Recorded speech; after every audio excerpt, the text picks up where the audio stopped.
I'm delighted to be here. The last time I was here was 11 years ago to give an address at the Eugene Haven Center. I was here during the period 1983 to 1988. I crossed the border from Canada, having done a master's there. I grew up in Barbados, and I arrived with $350 in my pocket.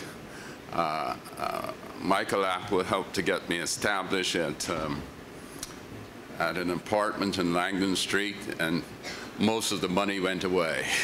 And the rest is history and survival. I remember actually, at least Eduardo reminds me, that we took a class together in, I'm going to call it Marxist humanism because I can't remember it precisely. It was with Yvonne Zeleny, and now I remember the other person giving the course, David Bavrick, who used to be editor of the New German Critique.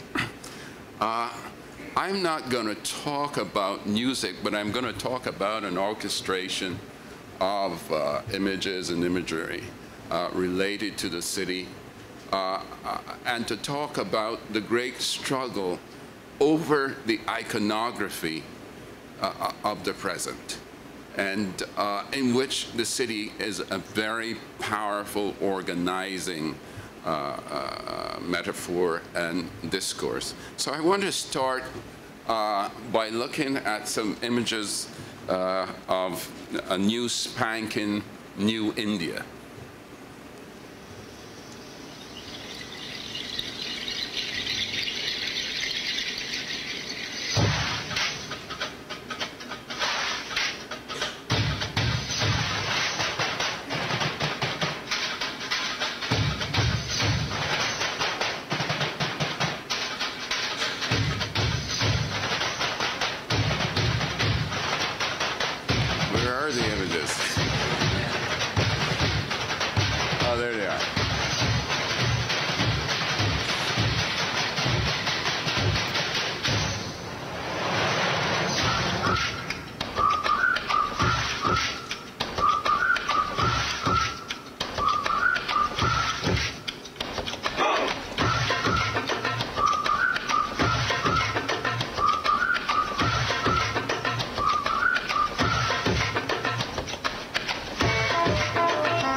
To use these images for is to identify a kind of hyper-modernization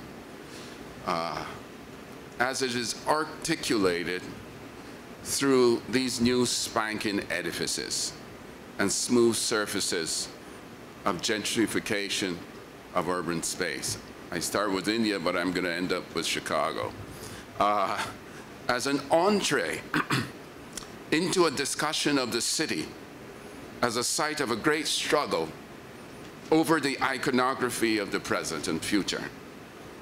An era of globalization which David Harvey, after Karl Marx, defines centrally, marked by creative destruction. So you get the smooth surfaces, but at what incredible cost?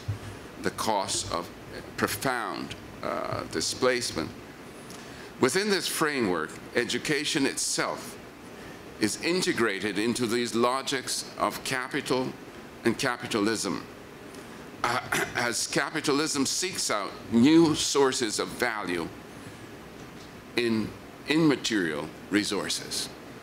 So I'm saying education is profoundly articulated to these developments of predatory capitalism in our contemporary moment, and that schooling is precisely now more about rational, calculative action and about developing a graded sovereignty in society, in which one's human capital can be traded in for particular social rewards, which then have a profound race, class, ethnic dimension.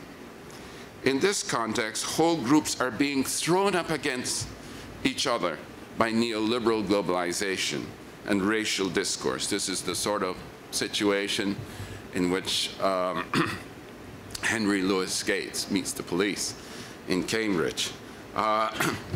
And racial discourse is being put to new cultural, ideological, and political work. On the 24th of June 2004, Mayor Daley announced a dramatic new plan to revitalize Chicago's public schools. Called Renaissance 2010, the plan called for closing 60 to 70 public schools and opening 100 new schools, 2/3 of which would be run by private organizations and staffed by teachers and school employees who would not be members of the Chicago Public School unions. It is not surprising that the plan was announced at an event hosted by the Commercial Club of Chicago, an organization of the city's top financial, corporate, and political elites. A year earlier, the club's civic committee issued Left Behind, a report that called for the creation of at least 100 public charter schools that increase parental choice and put meaningful, as they said in their report, meaningful competitive pressure on chronically failing neighborhood schools. End of quote. On July 16th, 2004, the mayor presided over the opening of Millennium Park, a new 24.5 acre, $500 million public-private venture to create a world-class park, sculpture garden, and performance space on Chicago's lakeshore. Millennium Park is the crowning jewel in a refurbished downtown landscape of parks, museums, tourist attractions, upscale shops, residential spaces, and cultural venues. Seemingly unrelated, these two events capture the intersection of school policy and neoliberal urban development in the United States. In what follows in this presentation, I look at the city as a site of a great struggle over the iconography of the past, the present, and the future, with a powerful material neoliberal dimension, consequential to the new terms of race and education in the 21st century, an era of globalization. I look at the city not as a fixed and bounded geographical location, but as a powerful discursive field and mobilizing project of will formation, integrating and disintegrating new resources, populations, and identities in the contradictory and radically volatile environment of flexible capital and predatory capital. In this dynamic environment, race is deployed as a strategic multiculture for managing the rough edges of the transformation of the city from a localized, industrialized, and administrative complex to a global formation for grounding finance capital, tourism, gentrified construction, and commercialized residential development. A new global sign has thus been hung out from the walls of the city, beckoning all to see its new, gleaming, smooth surface edifices, much like the surfaces that we see here in India and you could see in the Caribbean. And if you go to Puerto Vallarta in Mexico, you can see them there. This is a new logic of enclosure. This is a new logic of enclavism, as I want to call it, just as profound as the transition from feudalism to capitalism. We're having these moments of a redesign in which this city understood as a, as Richard Sennett says in The Fall of the Public Man, as a walled settlement in which strangers can meet. The city is becoming then an organized forum of a new kind of spatialization with profound consequences, I would argue being built on the backs of minority dwellers. I argue further that this mobilization of the city as a rejuvenated and vivified complex of desires and will formation, appropriating multiculture as a strategy of negotiating the powerful contradictions of its globalizing economies, is not only articulated to the bounded settlement of the city, but is applied to the context of education in the reorganization of knowledge and the institutional restructuring of the university as it transforms itself into the new international knowledge city. The new knowledge city has its birthing in a time of fiscal woes and the rise of a narrow-minded administrative instrumentalism that champions the universalization of the enterprise ethic as the solve to financial woes precipitated by state divestment in public education. But I begin here by first making a necessary detour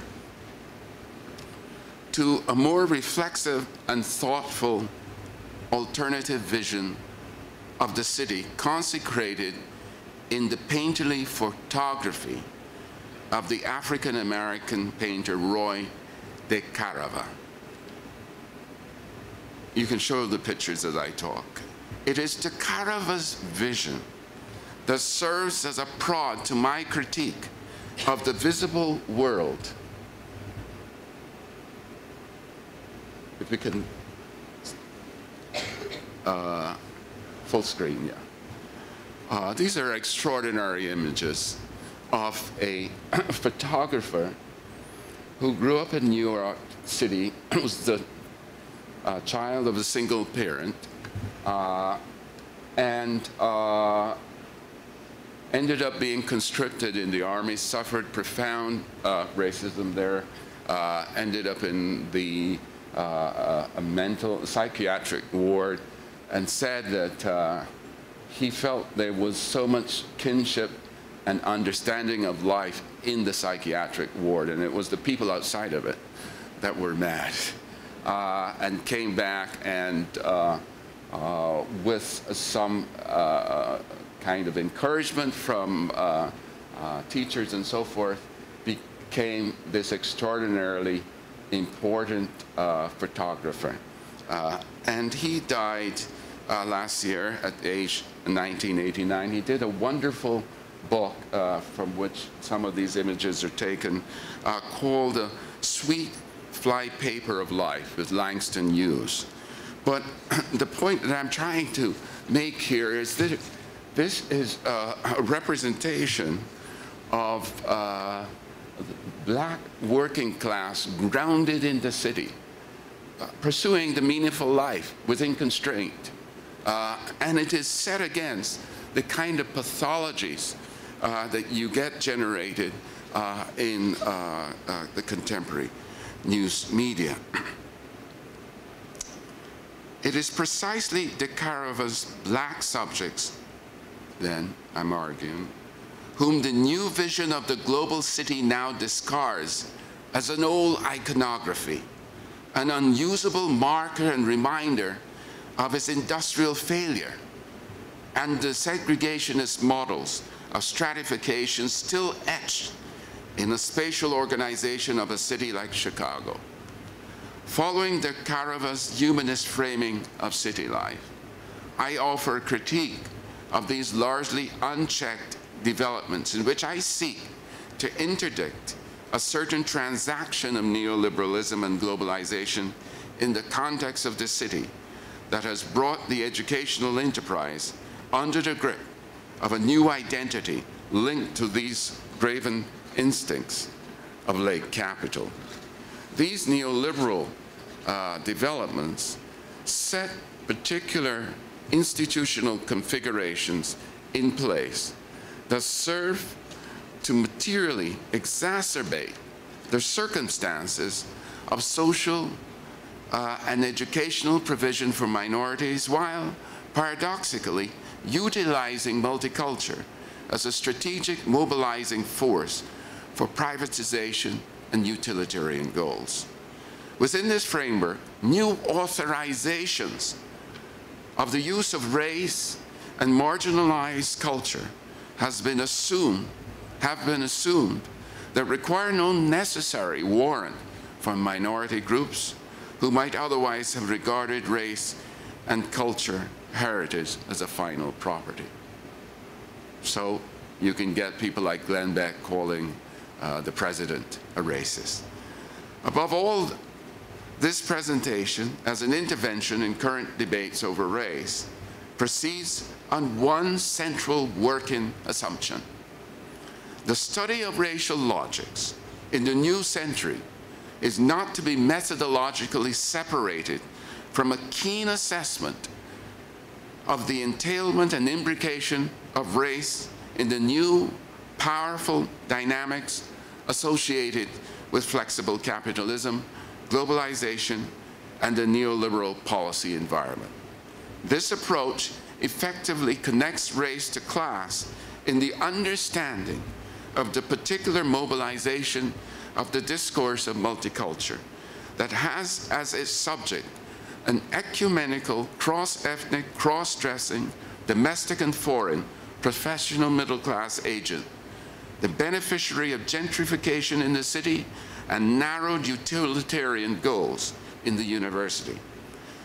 The variable of race cannot be separated from the broad features of post-industrialization and the remaking of social relations and the renarration of social identities, which this implies. I'm saying that all these groups of young people are facing a logic of post-industrialization. We're talking about the working class without work, as Lewis Weiss describes it, or the working class without work with respect to places like Teesside in Newcastle in England, as Anoop Nayak talks about it in Race, Place, and Globalization. Further, racial dynamics cannot be specifically sliced off from the new policy environment that these new century developments have proffered. An environment defined by the predatory pursuit of new sources of immaterial value in culture and education and in the landscape of the popular. Neoliberalism and education in the globalizing city. Neoliberalism for me is not simply, as others such as John and Jean Komaroff have defined it, the universalization of an ethic of enterprise.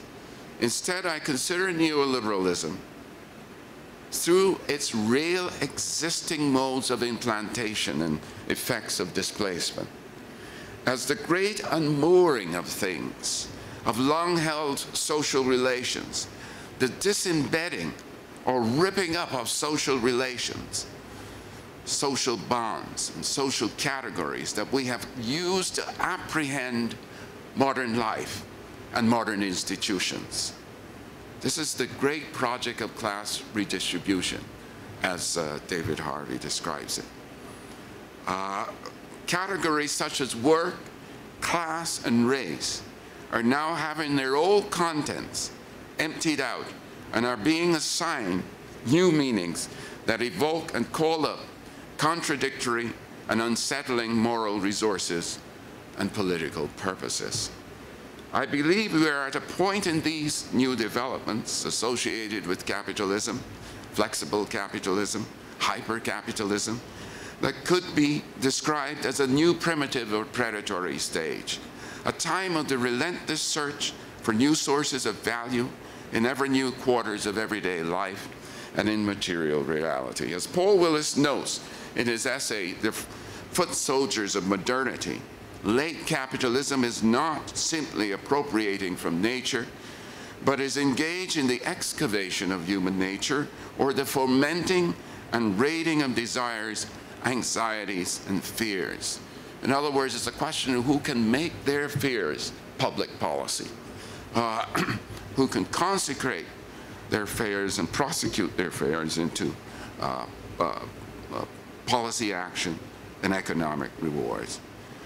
And needs for identity and affiliation in a world in which movement, restlessness, and ephemerality defined existence and experience. Naomi Klein had noted this in her book, No Logo, in which she talks about capitalism's investment in immateriality. That is, in research and design and branding, and its divestment of the factory and the inventory of products, devolving this task to EPZs, or export production zones in the third world, and the relentless race to the bottom. As Naomi Klein noted in her book, The Shock Doctrine, during the 1990s, many companies that had traditionally manufactured their own products and maintained large, stable workforces became known as the Nike model. Don't own any factories, produce your products through an intricate web of contractors and subcontractors, and pour your resources into design and marketing. Other companies opted for the alternative, Microsoft model, maintain a tight control center of shareholder employees who perform the company's core competency and outsource everything else to temps, from running the mailroom to writing code. Some call the companies that underwent these radical restructurings hollow corporations because they were mostly formed with little tangible content left over. Cities and states compete globally to house these hollow shells. New York City alone houses the headquarters of 43 of the top revenue earners on the 2009 Fortune 500 list. Capitalism's relentless accumulation process, this foraging for new value, for new areas of life, of the life world, to absorb within its grip, is articulated across a wide swath of post-industrial societies as knowledge, creative energies, and cultural archives come under the grip of new identities generated in the wake of capitalization and commodification. The logics of new capitalism are articulated to a broader range of developments linked to the state and social institutional dynamics of class, race, and gender, in which educational institutions, even as they become less of a guarantor of a tight nexus between schooling and jobs, schooling and work, are crucial sites for the playing out of expanded and predatory programs.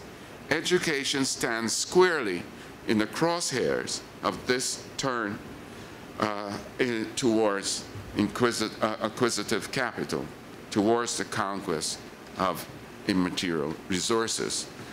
Pauline Lipman and David Hirsch point to these developments occurring in the city of Chicago, where the policy initiatives articulated in documents such as Metropolis 2020. This is all Commercial Club documents. Commercial Club was established in the 1870s, has been just this very influential force in policy in the city, very much influencing issues of educational reforms, going back to the Nation at Risk document in 1983 when Chicago was declared to have the worst schools in the country. And these reforms profoundly influenced No Child Left Behind. So if you look at Metropolis 2020 as a document, which really is dealing with economic development of the city, the first chapters are about education of the youth, and particularly education of minority youth as a projection for how labor was to facilitate the economic development of the city as they were seeing and projecting the city to move towards this notion of the global city defined by tourism and finance capital. So Metropolis 2020, Left Behind, Renaissance 2010 emerged from these business leaders. They lay out models of reform that imagine Chicago then as a global city in which a multicultural, multinational, professional middle class, among other things, are the cultural brokers and consumers of new city spaces and surfaces.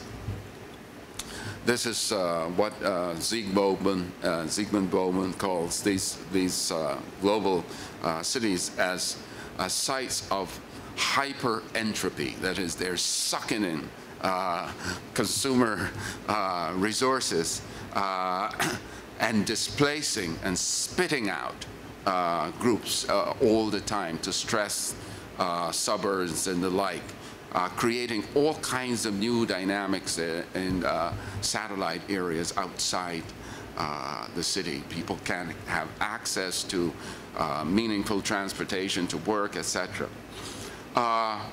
Renaissance 2010 includes not only remaking public schools, it says Lippmann and Hirsch, but the city itself. Renaissance 2010 is part of a larger project to raise low-income African-American communities with the goal of gentrifying areas with new condominiums, luxury apartments, and retail services. Renaissance 2010 reveals the increasing ability of corporations to reshape both the city and schools in their own interests, using neoliberal education and economic policies to recreate Chicago as a global city central to financial, real estate, and service industries. Scholars have tended to characterize neoliberalism and globalization as a dramatic set of processes that explode out of the center of metropolitan countries, re-ensnaring world peripheries into new forms of 21st century incorporation that follow the tracks of cultural and economic imperialism. I believe, following Lippmann and Hirsch, we now also need to look more closely at how the universalization of the enterprise ethic is working back within the metropolitan societies themselves, how these developments are impacting groups differentially located in metropolitan centers, how globalization is, in an uneven manner, throwing ethnic groups up against each other in real existing contexts and in the context of the imaginary universe of simulation produced in the processes of electronic mediation and consumption. This is the world, for example, of the White Highlands of Teesside, Newcastle, in the northeast of England, in which white working class youth without work, as Anu Nayak notes, collide with black immigrant youth from the colonies, from Pakistan, India, and the Caribbean. If we could foreground that, the next one, the one right after that. If you just pause, could you pause so I can set it up?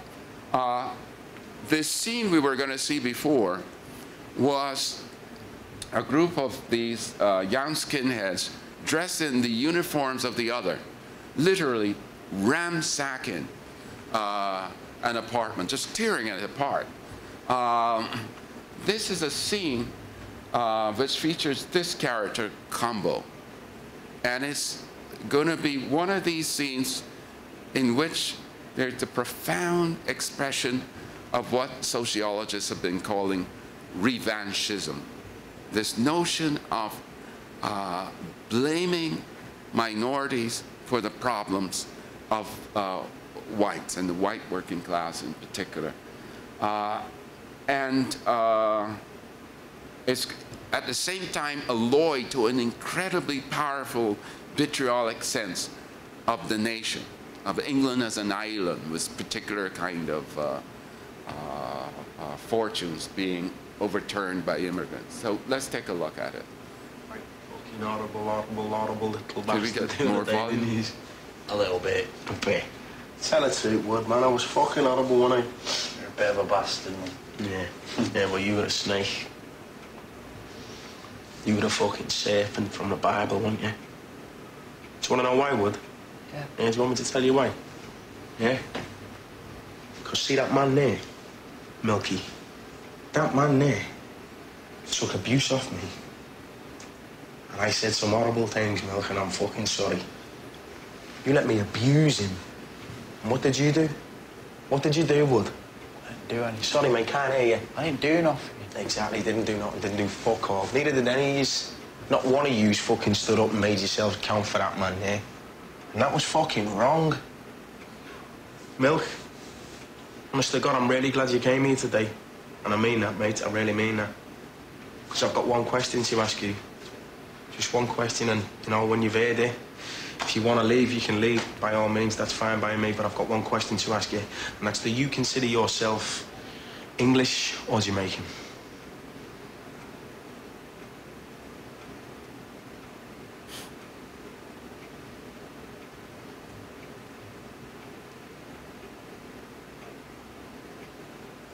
English.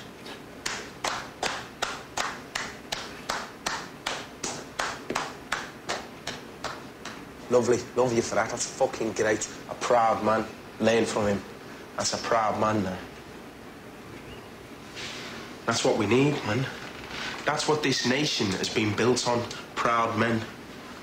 Proud fucking warriors. 2,000 years, this little tiny fucking island has been raped and pillaged by people who have come here and wanted a piece of it. 2 fucking world wars. Men have laid down their lives for this. For this, and for what? So we can stick our fucking flag in the ground and say, yeah, this is England, and this is England, and this is England. Okay, so this is a kind of For what? reversal of history. The period that he's talking about is this incredible period of conquest, of domination of others. It's like one time when I came in from Madrid flying through Dallas, I saw one of these great posters up saying, "Cowboys of color," and these were all white cowboys dressed in blue, green, or whatever. It clearly was a trope on issues of race. So you see this ability to reverse the logic around race, which I find very, very distinctive of the period that we're in. It's quite striking in this case. And I'm going to show other examples of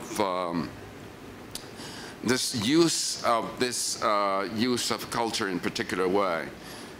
So if we, it's also the world then, not just of what's happening in England, it's also the world of Southside Chicago. The property of the Robert Taylor homes, once the largest housing project in the United States, raised and transformed into the new mixed income housing development called Legends of the South. And you can see the destruction of the Robert Taylor homes on YouTube, by the way. And we must remember that the housing project, Robert Taylor homes, emerged in a time of the international style architects, Frank Lloyd Wright, Mies van der Rohe, Le Corbusier, and these guys all thought that through architecture they could resolve the problems of industrial life and urban living and overpopulation.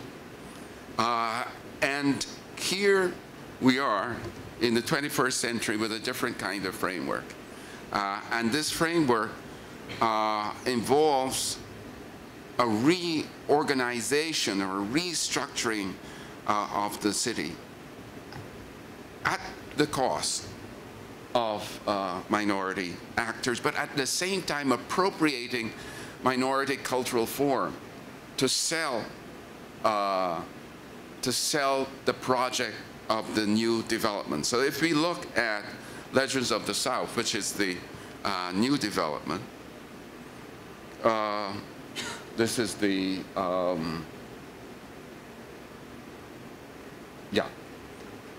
this is the, and we're going to kind of scroll through this to talk about some things. This is the Michael Development Corporation. Let's keep that there for a bit. And Legends of the South is built, is constructed on the top of the destruction of Robert Taylor homes, but also in an area that was known as Brownsville in Chicago. Brownsville was a black metropolis within the city, a city within the city, where blacks emigrating from the South faced a hostile arrival. They were denied services and so forth. As a reaction to that, if you read Toni Morrison's Song of Solomon, she talks about the No Mercy Hospital. Well, there's a Mercy Hospital in Chicago, where blacks were denied services. They constructed a set of institutions and cultural form. The great musicians, Coleman Hawkins, played there. Mahalia Jackson performed there. Duke Ellington, etc. These are now the names of the apartments that you can buy at prices that the people who are displaced from here cannot afford. So you can go in the Coleman Hawkins wing or the Lorraine Hansberry Square, or the that's the kind of reality that I'm talking about. That there is this incredible raiding of what would have been seen as almost out of bounds before, or unthought of spaces to raid as such. You can see this logic as well taking place in the Caribbean. And if we could go to the next slide. These are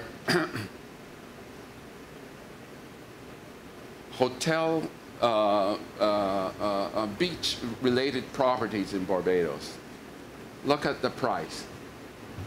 2 million, 13 million. And these are for 2-bedroom apartments. What the point I'm trying to make here is that now, using the notion of fictive capital as David Harvey talks about it, housing is no longer about residentiality.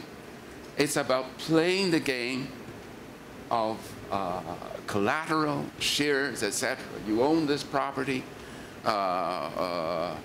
You may living in it for 2 weeks when you're on vacation, but you're actually turning it over to make value all the time. And this comes at the displacement or the incredible stress placed on the dwellers of that society. That is, who in Barbados can afford a 2-bedroom apartment for 2 million or 13 million? And this I'm saying is not just happening in Chicago. It is happening in Bangalore, in Calcutta. It is happening in Mexico. It is happening across the world. It's happening in Ghana, etc., where you have this extraordinary logic of what David Harvey calls accumulation by dispossession. And suddenly, a place that didn't seem to be worth anything now can be multiplied in extraordinary value. And this is happening at the forcible deracination and relocation of poor minorities and low-income dwellers to stressed suburbs. We see this logic with respect to Chicago and Champaign and areas around. People push out of the city, arrive to Champaign, then the white population moves into new enclaves in Muhammad, etc. Then certain schools get colonized or people move out of schools entirely. So dramatic, actually, the study of the city and satellite relations is really worth considerable more attention. The city, then, is a most pivotal place to capture these dynamics. The royal battle over youth, schools, and the future is taking place within the remaking of the city, as cities such as Chicago, Buenos Aires, New York, Nottingham, Manchester transform themselves from administrative and industrial centers to brand new spanking global metropolises. But there is more. The city has become the catchment area of the play of the new energies in the late modern world. Its central role, according to social observers like Saskia Sassen and Richard Sennett, is more and more that of a beachhead for finance, capital, and tourism, and for the resettlement of multinational and multi-ethnic professional classes who must be courted with evergreen parks, magnet schools, high-end shopping, and five-star restaurants. Chicago now has the most five-star restaurants in the of cities in the country, including New York. Here, for example, is how Chicago Department of Cultural Affairs describes the city in a recent release. Chicago's accolades. From its delectable dining to its family-friendly attractions, Chicago has received numerous awards praising the city as a great travel destination. Since 2003, Chicago has received such titles and awards as City of the Year, JQ Magazine, one of the top 10 cities in the world, Lonely Planet, Best in Travel, ranked the #1 U.S. destination for LGBT business travel, and #5 for leisure travel by Community Marketing Incorporation, 13th Annual LGBT Tourism Study. Out of U.S. cities surveyed, Chicago residents were the most satisfied overall, reported that Chicago is an easy place to live, and were most confident about the future of the city. Veolia Observatory Survey of Urban Lifestyles voted North America's City of the Future by the Financial Times publication Foreign Direct Investment Magazine. Chicago's Green City Market, rated as one of the top 10 great farmers markets in the U.S. by chef and author Alice Waters. As I said, more five-diamond restaurants than any other city in the nation by AAA magazine. Millennium Park, identified as the #1 summer destination by Priceline.com. And my favorite, Chicago is the #1 most dog-friendly city to visit in North America by dogfriendly.com. As with Chicago, the modern city has become the site of powerful migratory flows of immigrants, the tourist and the vagabond, seeking new fortunes and new narrations of life histories. But I believe the city, as an organizing and orienting principle, both derives from and sets off tremendous discursive, moral, and political force in will formation. The city is therefore not only a protected and fortified space, a human settlement where strangers are likely to meet, but it operates as a productive political trope or metaphor or vector, a heuristic and workable platform through which the volatile economic, cultural, and social currents let loose in globalization can be negotiated and the rich teeming spoils of globalization can be harnessed. The city, then, is also a space of the political imaginary in which late modern subjects, much like the citizens of modernizing 19th century Paris, of Honoré Balzac, human comedy, or Honoré Daumier's cartoons and caricatures describing human foibles of the deracinated peasants and teeming middle classes entering Second Empire Paris of Louis Napoleon III, can hitch a ride to the rollicking and rambunctious futures. There's these incredible drawings of Daumier after 1850s, during the time of Napoleon III, Napoleon's cousin, who was the last king and the first president of France, in which Daumier captures the peasants in a car of a train, and these peasants, the train stops, and the force of inertia throws them forward, and you see the fear and uncertainty in their eyes. It's that sense of collision that I'm talking about with respect to the city. If the first part of this talk is about the city's appropriation and incorporation of culture and education within its acquisitive economic purposes, the second part is about education's appropriation of the city as a workable metaphor for resource mobilization and the narration of its distinctiveness to the world.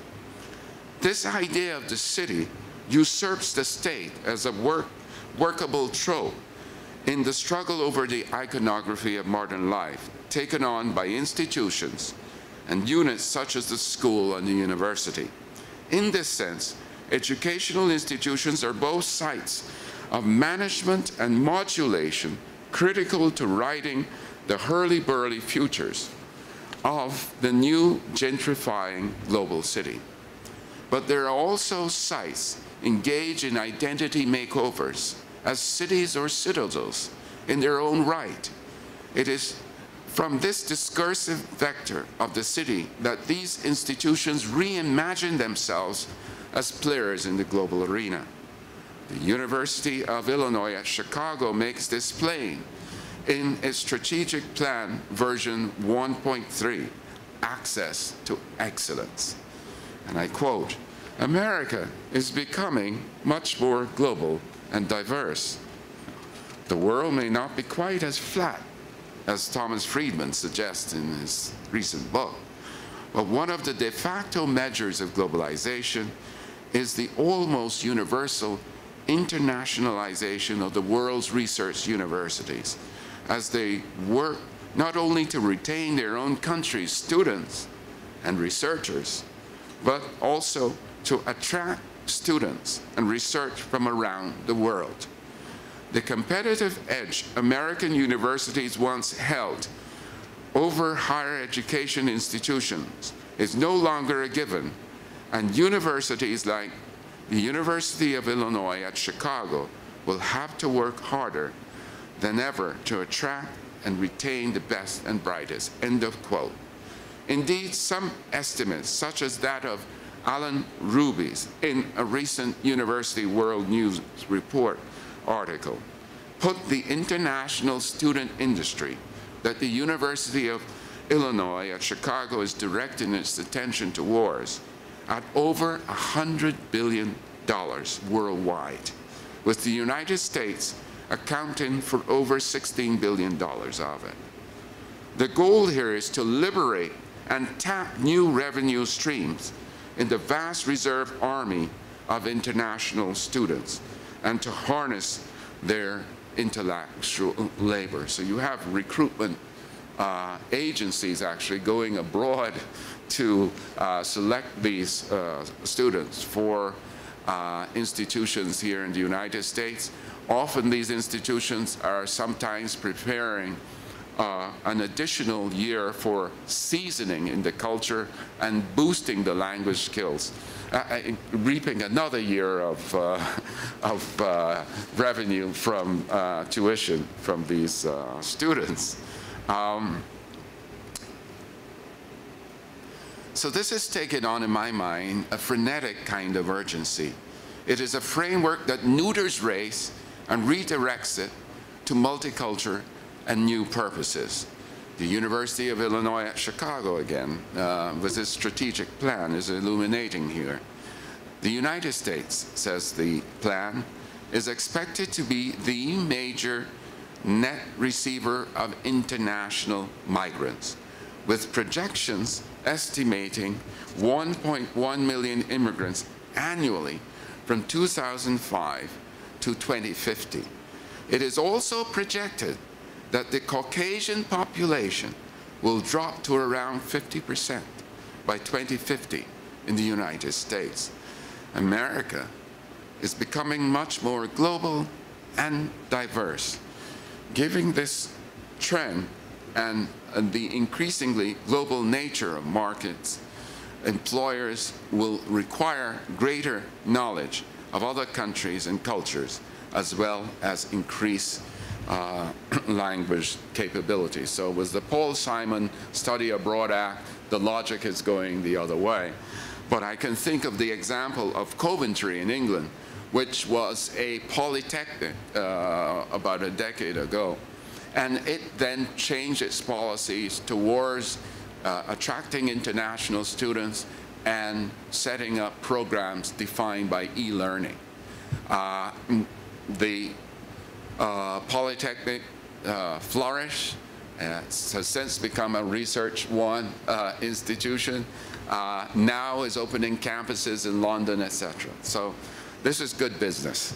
Of course, it must be noted that the university's deployment of multicultural is not the only model of the lifting up of diversity out of the self-correcting context of immigrant plurality or minority cultural assertion. The project of multicultural follows a profoundly disturbing path as well, serving to unstitch as well as to pace over the contradictions of modern life. It is in this context in which all forms of modern institutional identities are being stirred up, a context in which great struggle over the iconography of the present and the future is taking place, that racial logics are achieving paradoxically a lightness of being, lifted out of old forms of structuration and grids linked to particular group identities by ancestry and geography, and put into new volatile cultural and political and economic and semiotic asymmetries, put to new cultural work. For some time now, one of the most powerful illustrations of the post-civil rights world in which we live has been the fact that race, racialness, even racism as a critical moral resource and property, has been put to new work by unbenevolent authors of revanchism, vitriolic forms of resentment and moral evaluation in which the white middle class blames the minority poor for their problems. Whether it's Arizona's largely white legislators passing the law HB 2281 that bans ethnic studies in schools because they maintain it teaches racial hatred against whites, or Fox Channel's Glenn Beck calling President Barack Obama racist, or British cricket spectators charging their Australian counterparts of racism for calling them POMs or WAPs, or Portuguese detectives in the missing girl Madeline's case taking righteous offense what they saw as the British press's characterization of them as slow.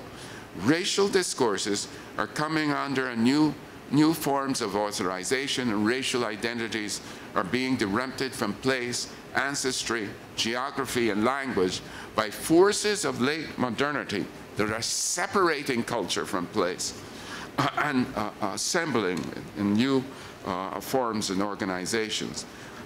Linked then to the amplification of images and the processes of cut and mixing and commodified culture and consumerism, aided by computerization. This liquid modernity is being played out in the class conquest of the city, as I discussed earlier, as well as it deeply informs the reorganization of knowledge in the educational setting, such as the university. Race enters the programmatics of the university as a usable multicultural, fully absorbable into the agendas of neoliberal globalization. The neoliberal context of race in education. The university and schooling are not inured from these dynamic material practices associated with neoliberalism. As Nancy Cantor and Paul Courant have pointed out, there are three dimensions of neoliberalism, or universalization of the enterprise ethic, that are transforming the racialized context and life world of schools and universities, understood as institutions for the optimization of the public good, molding culture, economy, and politics and ideology into a template of the new educational order.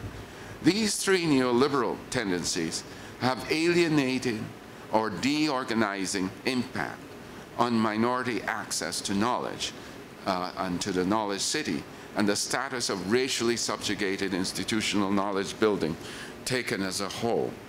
These developments can be identified as follows. First, there is the logic of virtualization, or the process of managing the university as an online community and a paperless world, or preoccupation with information cravings, speed, and efficiency suppresses the very idea of communication as the ritual of community making in face-to-face collectivities and the fostering of the crucial value of empathy in human relations. Virtualization within the university now platforms one-way edicts from administration downwards to the plebs, rather than the two-way street of the superhighway to openness proffered in the early prophecies of the workings of online communities. Ubiquity serves the purpose of administrative inoculation from the difficult issues that diversity presents to curriculum reform and the organization of knowledge. We are likely to trade in quotas and representative numbers of groups rather than in an intellectual culture of diversity, which I'm arguing virtualization should and must be used to enhance. Second, there's the logic of vocationalization, or the insistence on consistently derived and derivable returns on education. The goal is to maximize returns on investment, and as in the market. Our students, course-taking preferences often focus on areas likely to maximize future returns. Pre-professional, technology-intensive globalization, as Cantor and Courant suggest. This investment in the enterprise ethic within the university has meant that on many campuses there has been an eroding of the support for the humanities and humanistic social sciences generally, and minority curricular enhancement in particular. For example, Cantor and Courant have pointed out, representation in superior humanities programs of public universities have dramatically declined between 1982 and the present. Indeed, it is precisely what I'm arguing is lost is precisely these discourses that are necessary to check the excesses of modernization. Our project in the library, in retaining knowledge and so forth, cannot be like the automobile industry. We cannot be triggered by the latest gizmo. We need the past to reflect on the present and the future. We need a different kind of sense of commitment to what is substantively important in the process of developing an academic community in which we are reproducing critical minority and majority scholars. Indeed, it is precisely these discourses that provide the best preparation for democratic citizenship and critical thinking.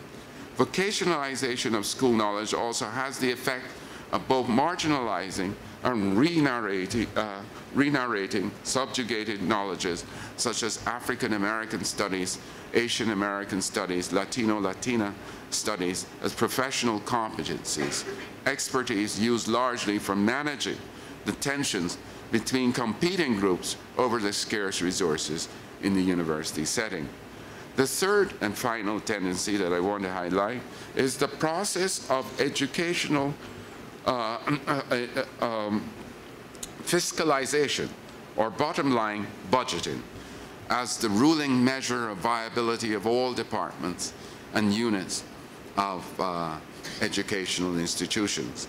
We live in a context of expanding budgetary crises within the economy generally and within education.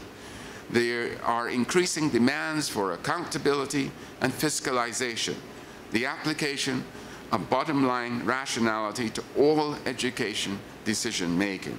These pervasive measuring, accountability, and feasibility pressures have forced the humanistic disciplines and alternative post-colonial and indigenous minority knowledges on the defensive.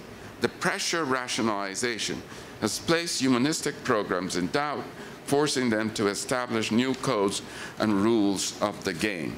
What I'm saying is that if you look visibly at any of our campuses, certainly the one that I'm at in Champaign, you see a spatialization of the university. That is, north of a street, let's call it Green Street in Champaign, you see the new citadels for computer engineering, for genetics, etc.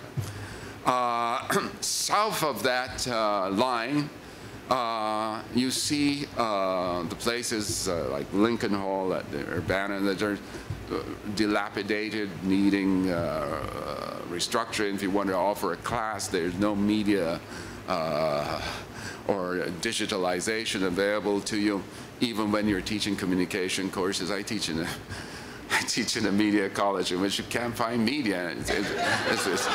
It's provocative. I don't understand how we arrive at it, but that's the current reality.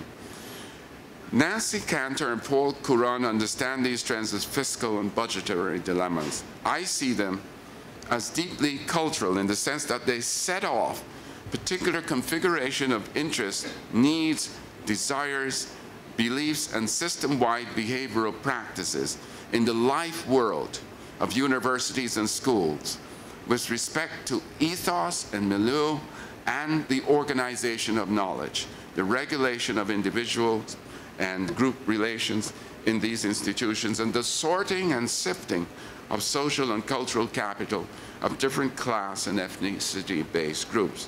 The long and short of these developments is that of a double logic in the university's educational direction towards greater privatization of its creative and cultural resources. On the one hand, the deployment of the discourse of multiculture is oriented towards enhancing revenues from fee-paying international students, while on the other, the commitment to minority programming in the university is being undercut. The new work of multiculture underscores the great struggle over the identity and representation of the university to itself and to the world. The university echoes the city in its search for a new self and control over the narration of its present and future. And in the contemporary circumstances, competitive and acquisitive principles more clearly mark out the mission of the university for these desperately acquisitive times, far away from the starting principles that define these educational institutions as organizations for the public good and in the public's interest. Conclusion, thinking into the future in education. How much time have I exceeded my time? Do I have like 5 minutes? Okay. I believe, taking on board the import of Roy de Carava's photographic humanism, with which I began this presentation, the critical pedagogue and critical educational researcher must push back against this known world of educating based on imperatives that are so narrowly defined by the universalization of the enterprise ethic now guiding the city and the school. This means working beyond the success-failure couplet, which still animates policies under the Obama administration. Actually, the CEO, the first CEO of Chicago Public Schools, Arne Duncan, who was appointed during that logic of 2010, when the mayor, Richard Daley, got the approval from the Senate to take the Chicago Public Schools under his control. These are people who had no background in education. Their strength is in some kind of business or other competency. And there is a real deep investment in this notion that there is a privatizing model or solution to the issues in schooling. And in the meanwhile, schools can be made to be profitable. So you will sell off. I mean, what happened with these schools that become charter schools in this case is that you sell off parts of the schooling to things called EMOs, educational management organizations. They manage the school. You get rid of teachers' unions. You deflate the salaries already of people who are very poorly paid, etc. I did research in New Orleans in the 1990s, and one of the things that the teachers complained about is that school youth could leave school before graduating and go and work in the oil industry or some for more pay than the teachers that were teaching them at the time. So in an already fairly deflated kind of economy that Louisiana is still defined by. This means, as I said, working beyond the success-failure couplet, which often closes off larger questions of context, change and transformation occurring in the lives of young people. It means conceiving of research and pedagogical action that integrates humanistic imperatives of verstehen, or understanding, into the educational enterprise, recognizing, like William Dilthey, Hans Gadamer, Cornel West, and Roy de Carava, that human actors are back on their conditions of life. We must have a commitment to seeing the world through the eyes of youth, their parents, and their teachers in the school setting. I believe we are living in a time of profound change as education comes under the grip of a new identity defined by globalization and neoliberalism. Our research practices must take us into the eye of the storm of these hurly-burly transformations taking place in the city, suburban and rural suburban towns, and the university and the school context, where the orientation to global and local multicultural represents quite literally a line of flight. What I have tried to underscore in this talk then are all the ways that tensions around race, culture, space, neoliberal economics, and public policy now play out vis-a-vis education. As scholars such as Dietmund Bowman and Richard Sennett have alluded to, we live in an age of fundamental insecurity and vulnerability, of precarity, as Pierre Bourdieu calls it, the precarious age of flexible capitalism, a time in which, as Sennett describes it in the culture of new capitalism, you have concentration without centralization, that the logics of deregulation, and we see them in the university context, are literally pushing problems lower and lower down, or pushing problems onto the individual in a society that has become organized around individuated actions and life choices and calculations. And then when things don't work, you only have yourself to blame. Basically, that's the logic. It is almost like the world of Muley in The Grapes of Wrath, when he's sort of looking for who to blame for why he's been displaced from his land. And really, you can't find any person standing in line in the multinationals or the banks who are going to take responsibility. We're in that kind of setting in an incredibly radical phase, in which what is counting as choice is actually a ruse of the handing over of responsibility for the downsides of a program of class redistribution that has occurred since the 70s. In other words, if you look at the what is called wealth inequality during this period, and certainly after Bush and Clinton and so forth, you see the gap between the top 10% of the country and those at the bottom just exploding over time. So the smaller and smaller groups of elites are competing and thriving in the emerging information and knowledge economy, leaving the vast majority of youth and young adults with few prospects outside of poorly paying service sector jobs with limited benefits. Moreover, these young people cannot fall back on ready-made and stable notions of self and community, as did previous generations. As noted above, these too have been destabilized by global forces and trajectories. Ultimately, the enormous social, cultural, and material dislocations of the last decade have destabilized any certainty around the traditional roles of schools, preparing young people for work and citizenship.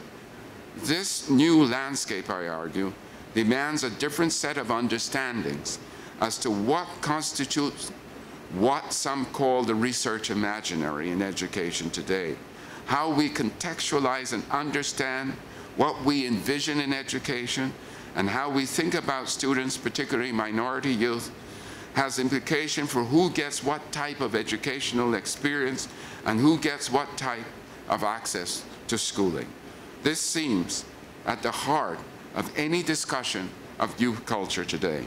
The idea that we no longer can claim fullness of knowledge over young people's lives, and that we need to renegotiate in a very fundamental way what counts as meaningful education for youth. Always, we must read these educational developments back into the historical context of radical dynamics overtaking everyday life, connecting education to the material fortunes and political complexes in flashpoints such as the city, one of the key sites of the orchestration and coordination of the privatizing enclosures of the social commons and the handing over of education to instrumentalism and refeudalization. Under these circumstances, race and education are articulated to each other in new terms, wholly absorbed into the logic of neoliberal globalization.